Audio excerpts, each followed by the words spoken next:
Hey guys, I got a spicy one for you guys. I'm going to be talking about a recent article that I read on MMA Junkie.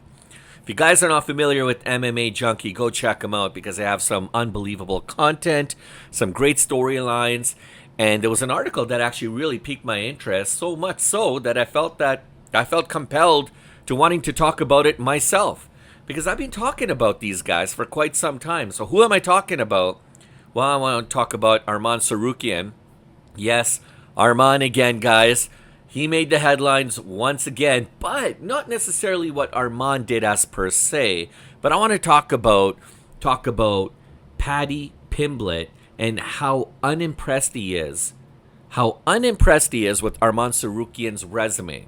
And I'm not talking about his employment resume with that highlights his education, volunteer experience, etc., etc. I'm talking about how Paddy's unimpressed with Arman Tsarukyan's UFC resume.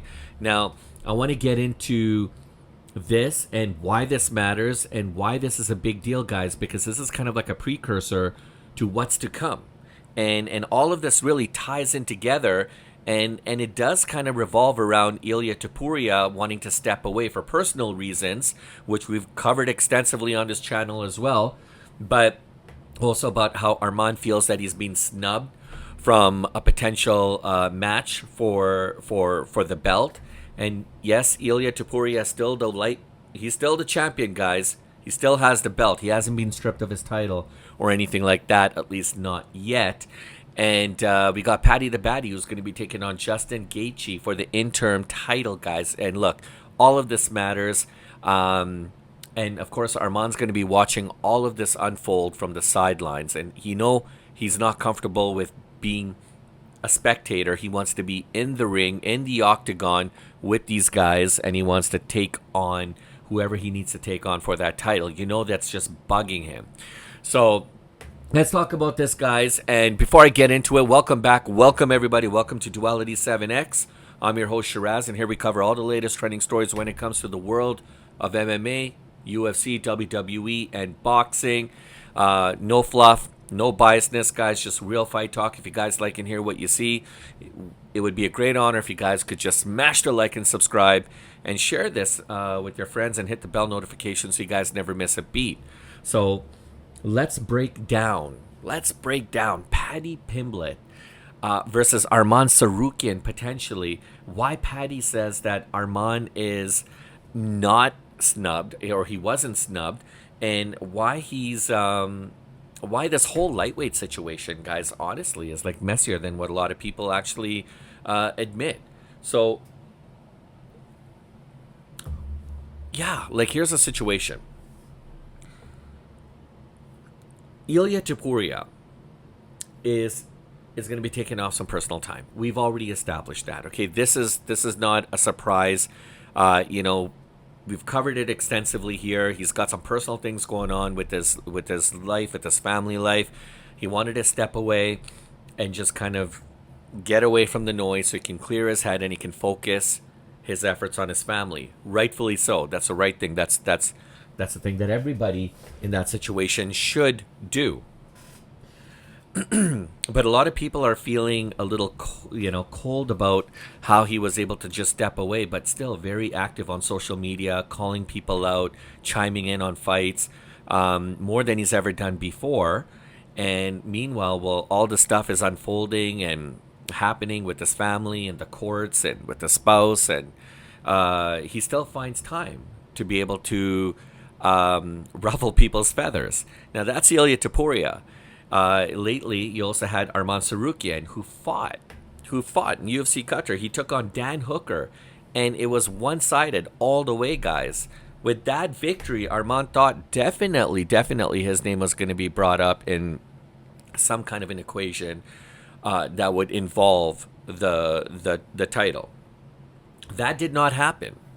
Dana White came out, and one of the first fights that he announced that's going to happen in the new year on January 24th, I believe January 21st, for UFC 324 is going to be Justin Gaethje taking on Paddy the Baddy Pimblett for the interim lightweight title. Yes, They've created an interim lightweight title, guys.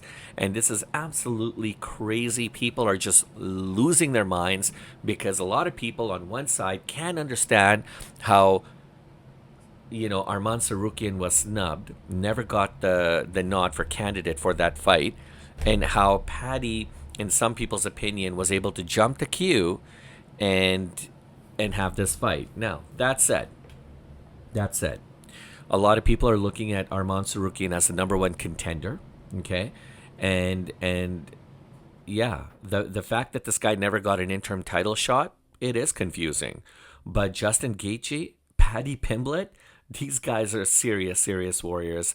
They're going to put on a show. But aside from the entertainment factor, the question really comes down to is why? How did Arman get snubbed, potentially snubbed? Now, we're saying snubbed. He didn't get snubbed. Obviously, well, some people may look at it like he got snubbed, but not from Dana White's opinion or his perspective. He's giving all fighters an opportunity and a chance. Now, the UFC made the decision with going with Paddy and Justin, right, for the interim gold at UFC 324. And they didn't realize that the internet was going to lose their mind, okay? Now, Paddy, meanwhile, is sitting back and he's scratching his head because he's not buying all this outrage or backlash or people upset at the fact that Arman potentially got snubbed. He's not buying it. And he doesn't like the fact that people are even talking about this. Paddy straight up, guys, said Arman did this to himself. Now, whether we agree or disagree is irrelevant. This is exactly what Paddy said. And according to Paddy, Arman turned down a fight with Mateusz Gamrot. That was supposed... Look, a lot of people were talking about this too. And some people have forgotten that actually happened. And then Arman took what he called, or what some people refer to as, or what Paddy is calling a favorable match against Dan Hooker. Paddy wasn't impressed with that fight. And when he said favorable match, a match that some would argue would be a little easier for Arman as opposed to going from, taking on Mateusz or the likes of Mateusz Gamrot. Now, that nearly got caught in a guillotine by Dan Hooker. Okay, we all saw that. Now, Paddy's reaction, if I catch you in that guillotine, you're going unconscious. That's his reaction. That's what he said. And he's basically pointing a finger to Arman. Right? This is not analysis. This is not just hearsay. I mean, this is a warning, a stark warning to Arman Tsarukyan. He calls out Arman's reputation. He says he goes, okay, look, the wrestling, not bad. It's pretty good. But that's it. That's the only positive thing that he could say about Arman. He says Arman could never even hold him down, even if he wanted to. Right? He even brings up the weigh-in headbutt, questioning his composure, and then Paddy just he just went for it, guys. He honestly he doesn't think Arman can beat Charles Oliveira.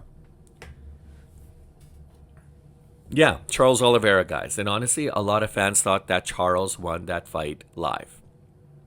He also dismisses the Dariush win, calling Beneil kind of washed up, and look.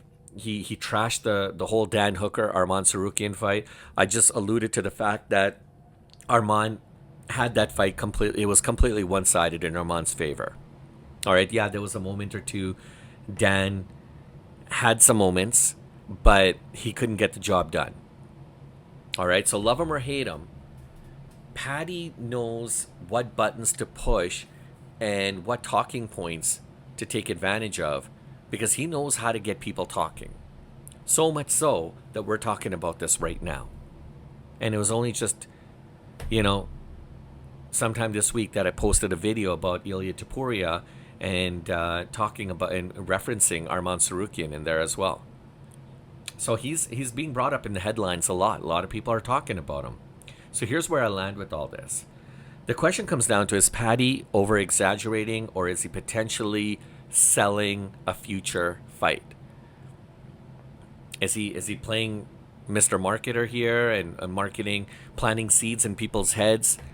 Kind of teeing people up with a potential fight between him and Arman? Or is he just exaggerating?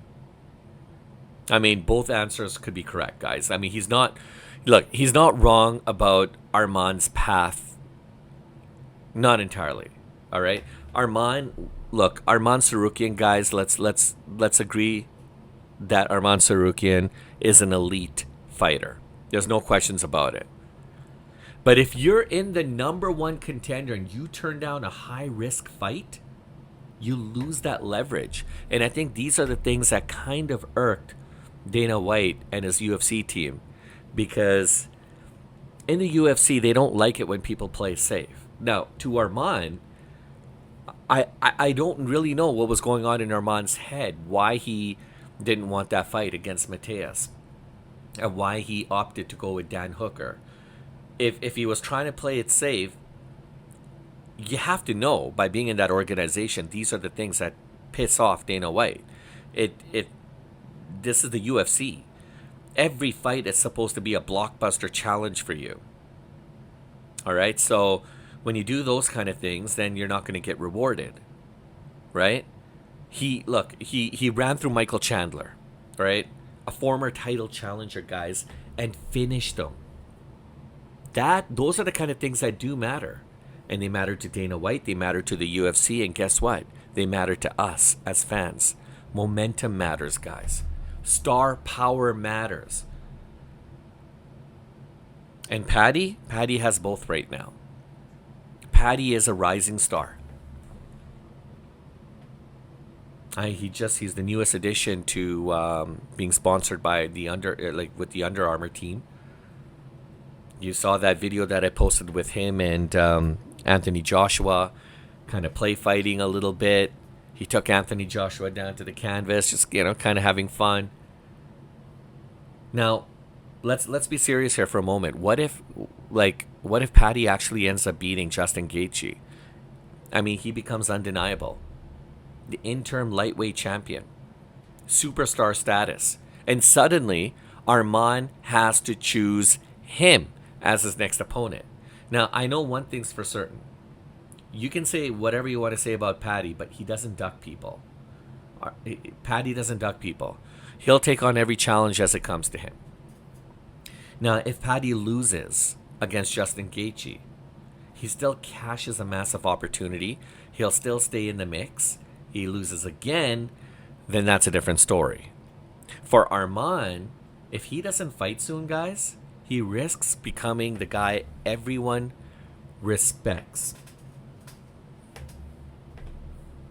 What do you mean by that? Like, nobody's actually going to be rushing out to book him. Like, Arman doesn't really need to do anything right now. And he'll still garner trust. His reputation is not going to get soiled. There's a lot of Arman Tsarukyan fans out there. I think he's probably one of the most talented fighters right now in the UFC. But certain kinds of antics are going to hold him back. So he's not really, by him not really wanting to fight anytime soon or anything like that, it's not really going to affect him that much, but eventually it's going to catch up to him. That's the danger here. So this is why fans are locked and loaded. All right? This isn't just about rankings. This is, you talk about fighter status versus momentum. You talk about your skill sets versus potential stardom. You're talking about old school contenders versus new era draws. And see if my light's working there. Yeah. So these are the things that people are more concerned about. And the lightweight division, guys, has been in some kind of a disorder up until recent. It's been in a little bit of chaos. It's been kind of on its head a little bit because with Ilia stepping away and still champion, and his potential return could be sometime in first quarter, which is from now to March. So that's going to leave, that's obviously kind of creating for a lot of discussion, a debate. A lot of people are still kind of unsure what exactly is going to happen with Ilia. Is he actually going to come back in the first quarter, or could it be even later? And if he does come back in the first quarter, could he potentially be locking horns with Arman Tsarukyan? So, it's chaos right now, guys. It's chaos, but I love it. I love it. And this is exactly how the UFC wants it. They want to keep people on their edge of their seats, including their fighters, especially in this division, because there's a lot at stake here. This fight between Paddy and Justin, it means a lot. It means a lot to both of these fighters. It means a lot to the UFC. And of course, it means a lot to us as fans. The winner out of this fight could potentially be heading for a showdown against Ilia Topuria, or end against Arman Tsarukyan. I truly believe that is going to happen. If Ilia doesn't come back within the first quarter, like he said he will, or he was going to, that's going to change a lot of things, guys. So then the conversations are going to switch. They're going to change. People are going to have some differing opinions, but it's going to be really, really interesting. Bottom line is, we all know that Arman Tsarukyan is an elite echelon. Like he's at the top of the tier, guys. He is probably one of the, like, hands down, probably one of the best fighters in the UFC right now. But Paddy Pimblett, he's played the game slightly better than Arman. He's not one to duck fighters, and he's got a lot of good notches under his belt as of late. He's got a lot of momentum riding, and kind of like an unstoppable force right now. If you really want me to kind of spill the truth on this guy, like right now, opportunity is kind of like what's beating entitlement at this given time. So I don't know. I don't know what you guys think. What your guys' opinion is. Did the UFC actually snub Arman, or did Arman actually do it to himself? Do you believe that Paddy, this is what Paddy Pimblett feels. He feels that Arman did this to himself. He should have taken on Matthias Comrade. When he didn't take on Matthias, that kind of changed. That really started to make people kind of question Arman's decision making there, and wondering why he did what he did. And then him taking on Dan Hooker. I don't know what you guys really truly felt about that fight, but do you think Paddy is onto something here? Or are you disappointed with Paddy? Or do you agree with Paddy? Don't forget, guys, I read all the comments, so please tell me how you guys feel. Tell me what you guys think. And by the way, the one I do want to mention, right? So my apologies. I said January 21st. That's incorrect. Okay. Paddy Pimblett is going to be taking on Justin Gaethje for the UFC interim lightweight bout January 24th in Las Vegas. All right. And on that card, you got Kayla Harrison. She's going to be taking on Amanda Nunes. That's going to be incredible, guys. That's another blockbuster fight, guys. That's for the UFC bantamweight world title in the women's division. And then you got Arnold Allen. He's going to be taking on Jean Silva for the featherweight. Oh, that's going to be absolutely incredible, guys. And then the following week in Sydney, Australia, you got UFC 325. You got Alexander Volkanovski is going to be taking on Diego Lopez for the UFC featherweight world title. And you got Jonathan Mikheyev. He's going to be taking on Oban Elliott for the in a welterweight bout. And then I believe a week after that, the UFC is going to shift gears and go to Dubai. And then, no, sorry, not the UFC, the PFL. And you got Usman Nurmagomedov. He's going to be taking on Alfie Davis for the PFL lightweight world title, guys. And then on that card, you also got Luke Trainer versus Rob Wilkinson for the light heavyweight bout. And then you also got a PFL welterweight world title opportunity between Ramzan Kurmagomedov versus Shamil Musayev. So that's going to be interesting, guys. And then after that, a couple weeks after that, they're going to be in Dublin, Ireland, and you got Cage Warriors. And then, of course, UFC London, which is going to happen in March 21st. Now, the UFC London, this is where I think potentially we're going to see Ilia Topuria. So a lot of things are happening, guys. All the puzzle pieces are coming together. They're fitting exactly where they need to fit. The only question comes down to is there's just a few pieces that are missing that we have to figure out. But I want you guys to weigh in on this, guys. I want to hear what you guys think. Honestly, is Arman wrong to have taken on Dan Hooker and instead of Mateus Gamrot? You think Paddy's right, or what? How do you guys see it, guys? Thank you for joining us. Please don't forget to smash the like and subscribe. Join us here for Real Fight Talk. Hit the bell notification so you never miss a beat, and I look forward to catching you guys on the next one.